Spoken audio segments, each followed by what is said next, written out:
Hey, what's up guys? I'm back again with another unexpected video. So earlier this morning, I got a call from my contact at VizTech, and he told me that the Wacom Cintiq 32 Ergo stands were in. So I bought the Cintiq 32 and the stand on the same day on Halloween of 2018, so that was like 4 months ago. And it finally arrived today. They originally were supposed to come out in November, then it got delayed to December, then January, then February, and B&H had it listed for March sometime. So to have it arrive today is pretty awesome. Like, I wasn't expecting it at this point. I wasn't even sure if I was gonna get it. I didn't even know if I wanted it. In this video, I'm gonna unbox, set up, review, and just kind of give you some impressions about what it's like to have the Ergo stand. Before I get to the unboxing and setup, let's just talk really quick about how I decided on getting this one, because there's a fair argument for why you wouldn't.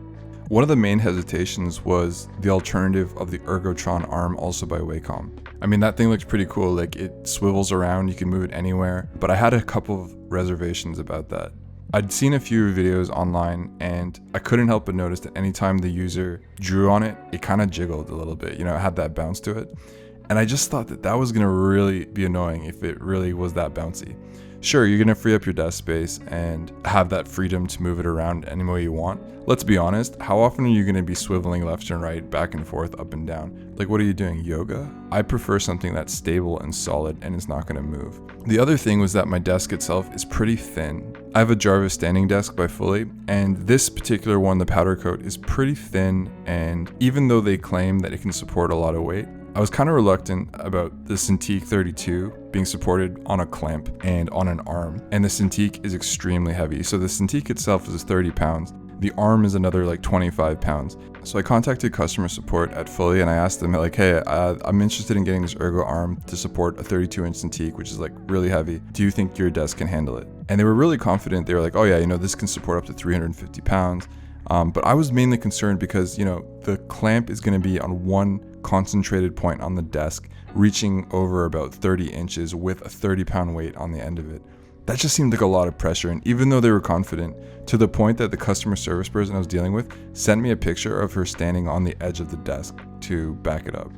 And I was pretty impressed by that. I mean, that was pretty awesome. But in the end, you got to make your own call. And I just decided that I didn't want to risk damaging the desk or cracking it in half. Not to mention, no one had a video with the FLEX ARM and the 32-inch Cintiq.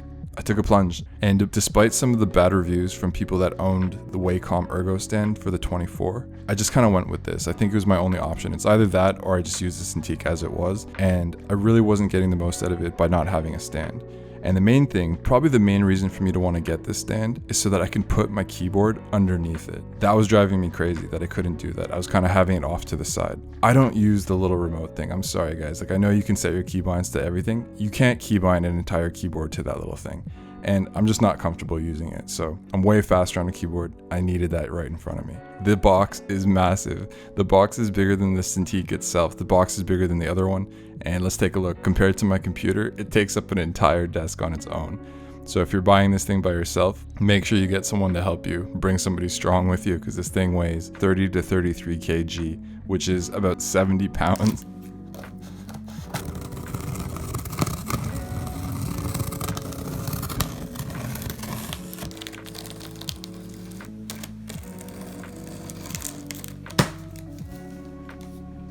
So I'm going to walk through setting this up, but I'm not trying to compete with the official guide. I'm really just trying to color it for you.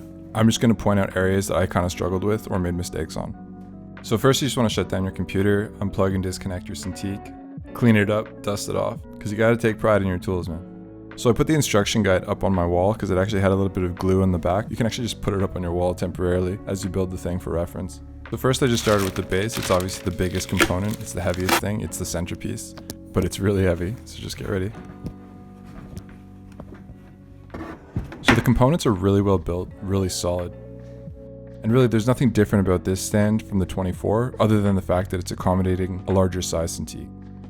But the construction of the materials is really impressive. They're sturdy. They have tons of rubber grips that just makes it feel more complete. So first you just flip over the Cintiq, and there are 6 holes where you can attach the mount. There are actually 4 packets of screws, and they provide the Allen key for you. Now, I want to just point out this mistake that I made. I was turning the screw and it wasn't going in, and I just kind of figured like, oh well, it'll go down. You're not dealing with wood here. You want to make sure that you line up the holes properly. The screw should actually fall into place most of the way through, and you just tighten it up. So make sure you don't do what I just did. let them fall into place, and then tighten it. Obviously, it's good practice to work corner to corner, secure them part way, and then go through all at the end and then tighten it completely. After fastening the mount, you just want to bring your Cintiq over and line it up with that ring in the middle.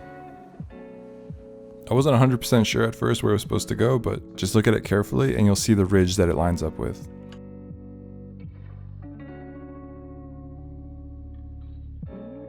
Next up, I made another mistake. I was following the instructions from the top down on the left side, but I didn't realize that there was a third step that I'd completely missed on the upper right hand corner. You want to do the wires first before you put the black things on the sides. So after slapping myself in the face a few times, you pop up in the back and reroute the cables.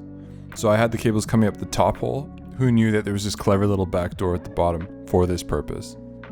So on the left hand side we have the thicker USB and DisplayPort cable, and on the right hand side is the power. So once your cables are redirected down towards the bottom, you then secure them through these rubberized tunnels in the back, and then snake them through the arms down to the ditch which flows out through the back. Once you've done that part, now you take these bad boys, conveniently marked left and right by the way, and cover the wire tunnels down the arms. Use the black screws for this part.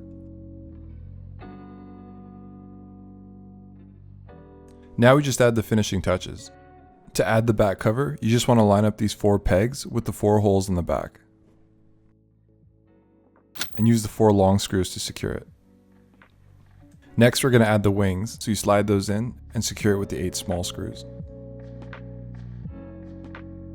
And then finally, the last step, you just add the black cover on the back to clean everything up and give it a nice look.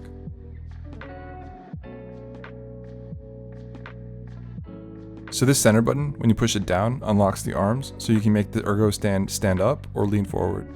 Already things were looking really good, and the first thing I wanted to do was just see the keyboard underneath it. And I just knew right away that this was exactly what I wanted. I wanted stability, I wanted to be able to put my keyboard there, and I wanted a comfortable drawing angle. So even in an upright position, it's actually still really comfortable to draw with because you can just tilt it backwards. It is a little bit high, but for me at my height, it's perfect for me. So I couldn't necessarily recommend it for someone that doesn't have a very far reach or is a little bit shorter, but for me it's perfect. No complaints whatsoever. And to be honest, if you're struggling with that, then you might want to reconsider why you would even want a 32 to begin with. Why not go with the smaller size? That's more manageable. So that's it guys. I know there's Wacom Cintiq 24 Ergo stands. The 32 is the same thing technically, but it is a little bit different, and this is a review on how the 32 works with the stand. And really I wanted to make this for anyone that's kind of struggling to make this decision, because I know that I took a long time trying to decide if I should go with this one or the FLEX ARM, or maybe something else entirely. At one point I had actually completely written off this option on my list, and just the idea of not being able to move it into a comfortable position was really scary for me, especially because of the price. But I'm here to tell you that it's actually very manageable, and maybe it's because of the size of the 32, there isn't even a gap in the fully upright position, so you couldn't really have the locking arm positions any lower anyway. The upright position is like the max height of the screen. So perhaps with the 24, it was a little bit awkward having it so high up. With the 32, it's actually perfect. And when you're not using it for drawing, it's actually an awesome second monitor for, more serious work. So this stand has done pretty much everything I wanted. I wanted the keyboard right in front of me. I wanted to be comfortable. I was concerned that I wasn't going to be able to have a comfortable drawing angle, but it actually does have a perfect drawing angle. I have my desk space back because it's freed up all this space where the Cintiq was just sitting before. And the construction quality is just absolutely beautiful. Not to mention that because it's one unit and it's not an ergo arm, I can actually freely slide and turn around my Cintiq whenever I want. Basically that 30-pound rock that was on my desk now has wheels. So final verdict, this thing's awesome, it's necessary. Yeah, it's a little bit expensive, but what are you gonna do? I would still recommend it because you can't work without it. Truthfully, I hadn't used my Cintiq as much as I wanted to because of the angle. It was just so uncomfortable to look at, and it completely made everything cramped. So the stand is a must-have, guys. I am so happy. All the doubt is gone. I'm not even second guessing or questioning if I should have gone the ergo arm. This was the right decision for me. The standing up position is actually great. It's perfect for me. You can tilt it to any angle, even though you can't move the arm itself to kind of maybe be a little bit lower. It's actually enough distance. I'm 6'2", this is perfectly comfortable for me. And you can fit your keyboard under it, man. It's like the best. It's so nice having the keyboard under it. Thanks for watching, guys.